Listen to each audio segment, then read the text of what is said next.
Sahabatku mengkhianatiku. Kusuma Wijaya terbangun dalam pelukan Bram.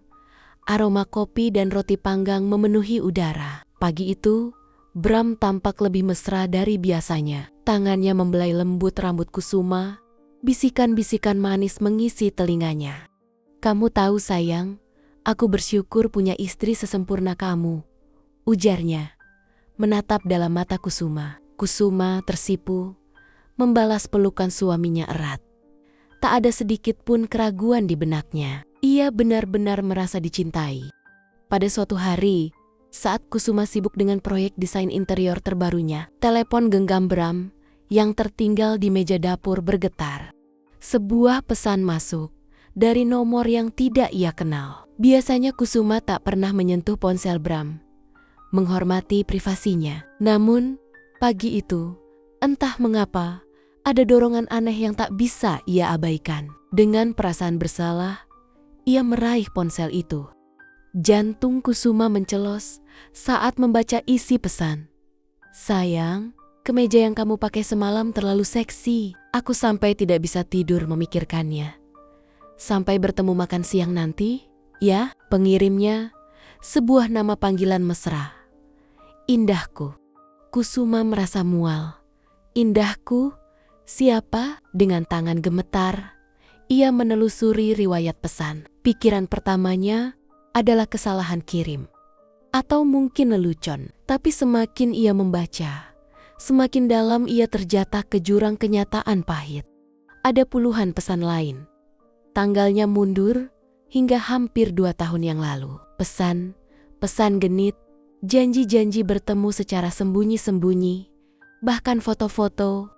Matanya nanar melihat Bram, suaminya, berpelukan mesra dengan seorang wanita yang sangat ia kenal. Senyum di foto itu begitu tulus, begitu bahagia, jauh lebih tulus daripada senyum yang Bram berikan padanya belakangan ini.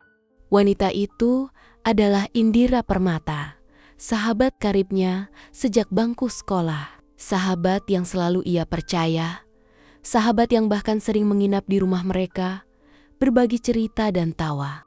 Kusuma teringat kejadian beberapa bulan lalu. Indira sering mengeluh sakit perut, dan Bram selalu sigap mengantarnya ke dokter. Kusuma yang naif bahkan memuji kebaikan suaminya dan kepedulian sahabatnya. Atau ketika Kusuma sering lembur di kantor hingga larut malam, Indira dan Bram sering berjumpa dan mengobrol bersama. "Aku hanya menemaninya ngobrol saja," alasan Bram kala itu, dan Kusuma mempercayainya buta. Indira bahkan pernah mengatakan, "Kusuma, kamu beruntung banget punya Bram. Dia pria idaman, sangat perhatian." Betapa piciknya kata-kata itu sekarang terdengar di telinga Kusuma. Setiap pujian, setiap senyuman, setiap sentuhan yang ia kira persahabatan murni, kini terasa seperti racun mematikan. Kusuma tak bisa bernapas. Seluruh kenangan manis tentang Bram dan Indira berputar-putar di kepalanya. Kini terasa seperti adegan sandiwara yang kejam, dimainkan khusus untuk dirinya yang bodoh. Ia merasa hancur, dikhianati di level yang paling mendalam. Air mata membasahi pipinya. Bukan lagi air mata kesedihan, melainkan kemarahan yang membara. Ia ingin berteriak, menghancurkan ponsel itu, menghancurkan segalanya. Tapi ia menahan diri. Sebuah ide gelap mulai terbentuk di benaknya. Sebuah rencana balas dendam yang dingin dan perhitungan. Bram dan Indira akan membayar mahal untuk sandiwara keji ini. Awal mula pengkhianatan. 2 tahun yang lalu, tepatnya di sebuah pameran arsitektur bergengsi di Jakarta. Bram, seorang arsitek muda yang sedang naik daun, merasa sedikit kewalahan menghadapi banyaknya klien dan relasi yang ingin mendekat. Kusuma, yang biasanya selalu mendampingi, saat itu harus terbang keluar kota untuk proyek mendesak. Bram merasa kesepian dan sedikit tertekan. Di tengah keramaian, ia melihat sosok familiar, Indira Permata, sahabat Kusuma. Indira, dengan pesonanya yang ceria dan mudah bergaul, langsung menghampiri Bram. "Wah, sukses besar ya Bram, karyamu memang selalu memukau," pujinya dengan senyum manis. Mereka mulai berbincang ringan, mengenang masa-masa kuliah mereka masing-masing. Malam itu, setelah pameran selesai, Bram merasa sangat lelah. Indira menawari untuk menemaninya makan malam. "Sebagai suami sahabatku, aku tidak tega melihatmu sendirian dan kelelahan begini, Bram," kata Indira dengan nada prihatin. Bram yang saat itu sedang dalam kondisi emosional rapuh karena merasa kesepian tanpa Kusuma, menyetujuinya. Di restoran yang remang-remang, obrolan mereka mengalir lancar. Indira dengan cerdik memuji pencapaian Bram, menyiratkan bahwa Kusuma mungkin terlalu sibuk dengan pekerjaannya sendiri sehingga kurang memberikan perhatian. "Kusuma memang hebat Bram, tapi kadang wanita karier itu terlalu fokus pada diri sendiri ya," ujar Indira sambil tersenyum simpul. Pujian dan simpati Indira terasa seperti balsem bagi ego Bram yang sedikit terluka karena kesepian. Minuman beralkohol mengalir, membuat suasana semakin cair. Bram merasa nyaman di dekat Indira, sebuah kenyamanan yang sudah lama tidak ia rasakan di tengah kesibukan Kusuma. Saat mengantar Indira pulang, di dalam mobil, suasana menjadi hening. Indira menatap Bram dengan tatapan penuh arti. "Terima kasih sudah menemaniku, Bram. Aku senang bisa bicara denganmu," bisiknya, suaranya sedikit serak. Tanpa sadar, tangan Bram meraih tangan Indira. Sebuah sentuhan singkat yang memicu percikan api. Malam itu, mereka berdua tak langsung pulang. Mereka singgah di sebuah bar tersembunyi, melanjutkan obrolan hingga larut. Dalam pengaruh alkohol dan keintiman yang semu, batasan-batasan mulai kabur. Indira, yang selalu tahu bagaimana memainkan perasaan pria, mengungkapkan kekaguman yang mendalam pada Bram. "Aku selalu mengagumi kamu, Bram. Kamu itu sempurna," katanya.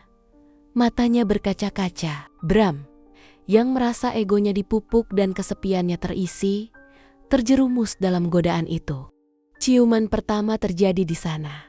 Sebuah ciuman yang terasa memabukkan dan penuh dosa. Sejak saat itu, pertemuan rahasia mereka menjadi lebih sering. Mereka menggunakan alasan proyek mendadak atau urusan penting untuk menjauh dari Kusuma. Indira akan mengirim pesan-pesan genit di tengah malam, memuji penampilan Bram, atau bahkan mengirim foto-foto provokatif. Bram yang awalnya merasa bersalah, perlahan-lahan terbuai oleh perhatian dan gairah yang ditawarkan Indira. Indira pintar sekali. Ia selalu tahu kapan harus menarik diri sedikit agar Bram mengejarnya, atau kapan harus memberikan perhatian ekstra agar Bram merasa istimewa. Kusuma yang naif tak pernah curiga. Ia sibuk dengan pekerjaannya dan terlalu percaya pada suaminya dan sahabatnya. Padahal, di balik layar, kedua orang terdekatnya sedang menjalin ikatan terlarang yang semakin dalam, sebuah jaringan tipu muslihat yang dirajut dengan sangat rapi. Mereka bahkan berani melakukan perjalanan singkat keluar kota bersama, menggunakan dalih seminar atau pertemuan bisnis. Padahal itu adalah liburan romantis mereka. Kusuma selalu diceritakan dengan detail yang meyakinkan tentang jadwal dan lokasi pekerjaan mereka. Setiap hari, Kusuma hidup dalam kebohongan yang manis, tidak menyadari bahwa fondasi pernikahannya sedang dihancurkan dari dalam oleh dua orang yang paling ia percayai. Sejak penemuan mengerikan itu, Kusuma hidup dalam kepura-puraan yang sempurna. Ia menjadi aktris utama dalam drama hidupnya sendiri. Setiap pagi, ia tersenyum pada Bram, menyiapkan sarapan, dan mencium pipinya seolah tak ada yang berubah. Tapi di dalam hatinya, sebuah bara api pengkhianatan terus membakar. Ia membiarkan Bram pergi bekerja, berpura-pura sibuk dengan pekerjaannya. Padahal matanya terus mengawasi jarak-gerik suaminya. Suatu sore, Kusuma sengaja meminta Bram untuk mengantarnya ke rumah ibunya dengan alasan sakit. "Aku ingin ditemani mama saja, Bram. Mungkin aku butuh istirahat di sana beberapa hari," ujarnya dengan suara lemah yang dibuat-buat.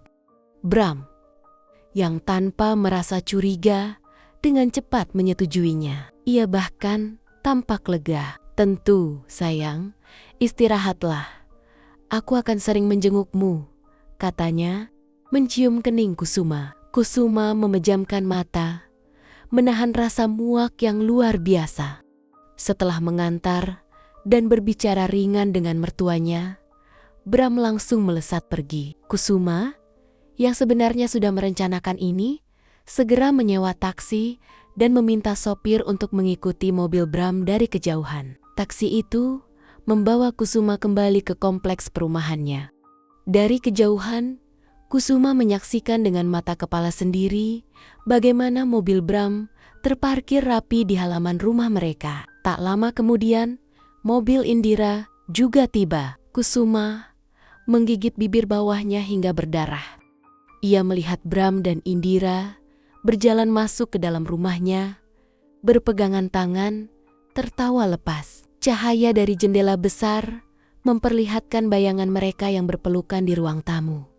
Lalu menuju kamar tidur utama, kamar tidur mereka, kamar tidur Kusuma dan Bram.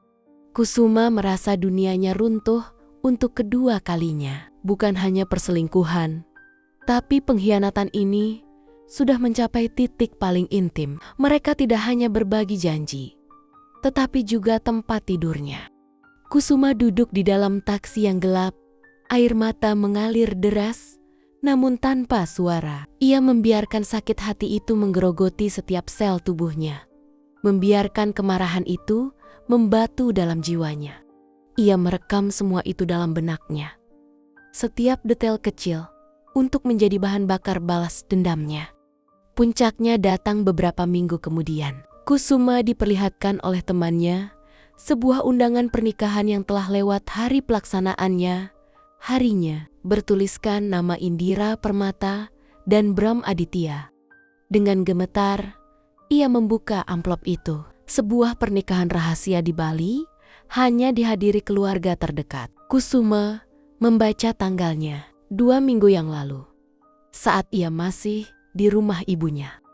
Bram dan Indira telah menikah, mengikat janji suci di belakang punggungnya. Saat ia masih berstatus istri sah Bram, seluruh tubuh Kusuma gemetar hebat. Ia tidak bisa lagi menahan diri. Ia berlari ke kamar mandi, memuntahkan isi perutnya. Rasa mual itu bukan karena sakit, melainkan karena jijik yang tak tertahankan. Ia melihat pantulan dirinya di cermin, wanita yang babak belur secara emosional, mata merah dan kosong. "Kalian akan membayar ini," bisiknya pada bayangannya sendiri. "Kalian akan membayar ini dengan sangat mahal." Kusuma menghubungi pengacaranya. Proses perceraian berjalan cepat dan dingin. Bram terkejut, mencoba membujuk Kusuma, tapi Kusuma menolak semua penjelasannya. Ia sudah terlalu lelah dengan sandiwara mereka. Bram dan Indira, keduanya berusaha mendekatinya, memohon maaf, tapi Kusuma hanya menatap mereka dengan tatapan kosong penuh kebencian. Api dendam di hatinya telah mencapai puncaknya, siap meledak kapan saja. Pagi itu, Kusuma bangun dengan tekad baja. Tidak ada lagi air mata, tidak ada lagi keraguan, hanya ada satu tujuan: pembalasan. Ia sudah mempersiapkan segalanya. Pisau dapur kesayangannya, yang dulu sering ia gunakan untuk memasak hidangan favorit Bram, kini menjadi senjata dalam rencana gelapnya. Mata pisau itu berkilau dingin, memantulkan bayangan dirinya yang telah berubah total. Kusuma mengenakan pakaian serba hitam, menyembunyikan identitasnya, seolah-olah ia sedang mempersiapkan diri untuk perang. Ia mengendarai mobilnya menuju rumah baru Bram dan Indira, yang ironisnya tak jauh dari rumah mereka yang dulu. Kusuma tahu Bram sedang dinas keluar kota. Ini adalah kesempatan yang sempurna. Ia ingin Indira merasakan langsung sakit yang ia alami, tanpa ada gangguan dari Bram. Kusuma memarkir mobilnya agak jauh, mengamati rumah itu. Sebuah lampu di ruang tamu menyala, menandakan Indira ada di dalam. Dengan langkah mantap, Kusuma berjalan menuju pintu depan. Tangannya mencengkeram erat pisau di dalam tasnya. Ia menekan bel. Hening. Kusuma menekan lagi. Kali ini, pintu terbuka perlahan. Sosok Indira muncul. Mengenakan gaun tidur sutra. Rambutnya terurai. Wajahnya menunjukkan keterkejutan saat melihat Kusuma. "Kusuma, ada apa? Malam-malam?" Sebelum Indira sempat menyelesaikan kalimatnya, mata Kusuma menatap tajam ke arahnya, penuh dengan kebencian yang mendalam. Tanpa sepatah kata pun, Kusuma menghunus pisau dan dengan gerakan cepat menghujam tepat ke perut Indira. Jeritan melengking pecah dari bibir Indira. Ia terhuyung mundur, memegangi lukanya yang langsung memuncratkan cairan merah. Cairan merah itu langsung membasahi gaun sutranya yang mewah, mengalir ke lantai marmer yang dingin. "Ini untuk setiap kebohongan Indira, untuk setiap pengkhianatan," desis Kusuma. Suaranya serak dan penuh amarah. Ia tak menunjukkan rasa takut, justru ada kepuasan mengerikan di matanya. Indira terjatuh ke lantai. Tangannya berusaha meraih Kusuma, memohon ampun. "Kusuma, maafkan aku." Suaranya lemah, tercekik oleh cairan merah yang mulai memenuhi tenggorokannya. Kusuma hanya menatapnya. Ia merasa tidak ada penyesalan sama sekali, hanya kelegaan yang dingin. Dari kejauhan, ia mendengar suara sirena polisi mendekat. Mungkin ada tetangga yang melihat atau mendengar jeritan Indira. Kusuma tahu ini adalah akhir dari segalanya, akhir dari kebebasannya. Tapi ia tidak peduli. Ia telah mendapatkan balas dendamnya. Ia telah menukar kebebasannya dengan kelegaan yang tak ternilai harganya. Ketika polisi tiba, Kusuma berdiri tegak di samping tubuh Indira yang tergeletak tak bernyawa. Pisau masih tergenggam di tangannya yang berlumuran cairan merah. Ia tak melawan saat borgol dingin melingkari pergelangan tangannya. Ia membiarkan dirinya digiring ke mobil polisi, wajahnya tanpa ekspresi, seolah-olah ia baru saja menyelesaikan tugas penting. Di dalam mobil polisi, ia melirik keluar jendela. Bulan purnama bersinar terang, menerangi malam. Kusuma merasa seperti ada beban yang terangkat dari dadanya. Ia tahu masa depannya kini adalah jeruji besi, namun di balik itu, ia merasakan secercah harapan yang aneh. Ia telah memilih jalannya, dan ia siap menghadapi konsekuensinya. Dunia Kusuma kini menyempit menjadi 4 dinding sel yang dingin dan keras. Rutinitas penjara yang monoton, suara derak kunci, dan jeritan dari sel lain menjadi bagian dari kesehariannya. Ia menghabiskan hari-harinya dalam keheningan, merenungkan hidupnya yang hancur. Namun, perlahan-lahan, di balik tembok penjara itu, sebuah kehidupan baru mulai bersemi. Kusuma dipertemukan dengan berbagai macam wanita. Ada Bu Ratna, seorang nenek tua yang divonis karena kasus penipuan, namun memiliki kebijaksanaan hidup yang luar biasa. Ada Lina, seorang mantan pecandu narkoboy yang kini berusaha keras untuk berubah. Mereka semua memiliki cerita, penyesalan, dan harapan. Kusuma mulai membuka diri. Ia mendengarkan kisah-kisah mereka, dan perlahan ia mulai berbagi kisahnya sendiri. Awalnya ragu, namun penerimaan dan dukungan yang ia dapatkan dari mereka membuat Kusuma merasa tidak sendirian. Mereka membentuk sebuah keluarga kecil di balik jeruji besi, saling menguatkan dan memberikan harapan. Kusuma yang dulunya pendiam, kini menjadi pendengar yang baik, bahkan sesekali menjadi penasihat bagi rekan-rekan selnya. Ia mulai belajar kerajinan tangan, membaca buku-buku di perpustakaan lapas, dan bahkan mengikuti kegiatan keagamaan yang membuat hatinya lebih tenang. Di tengah semua itu, muncullah Arya Pranata, seorang petugas lapas yang memiliki aura berbeda. Arya adalah seorang pria muda yang berdedikasi, namun matanya memancarkan kehangatan dan empati yang jarang Kusuma temukan. Arya sering melakukan kunjungan rutin ke setiap sel, tidak hanya untuk memeriksa, tetapi juga untuk berbincang dengan para narapidana. Suatu sore, Arya menemukan Kusuma sedang duduk di pojok selnya, menggambar sketsa. "Gambar yang indah," kata Arya. Suaranya lembut. "Apakah itu pemandangan dari luar?" Kusuma menatapnya. "Bukan, itu hayalan." Sejak saat itu, mereka sering berbincang. Arya tak pernah menanyakan kasus Kusuma secara langsung. Ia hanya mendengarkan ketika Kusuma berbicara tentang masa lalunya yang kelam, tentang pengkhianatan yang ia alami, dan tentang bagaimana semua itu mendorongnya ke titik ini. Arya selalu mendengarkan dengan penuh perhatian, tanpa menghakimi, hanya menawarkan pandangan yang menenangkan dan nasihat yang bijaksana. "Semua orang berhak mendapatkan kesempatan kedua, Kusuma," kata Arya suatu kali, menatap lurus ke matanya. "Yang penting adalah bagaimana kita menggunakan kesempatan itu." Kata-kata Arya seperti air yang menyirami hati Kusuma yang kering. Ia merasakan kedekatan emosional yang tak terduga dengan Arya.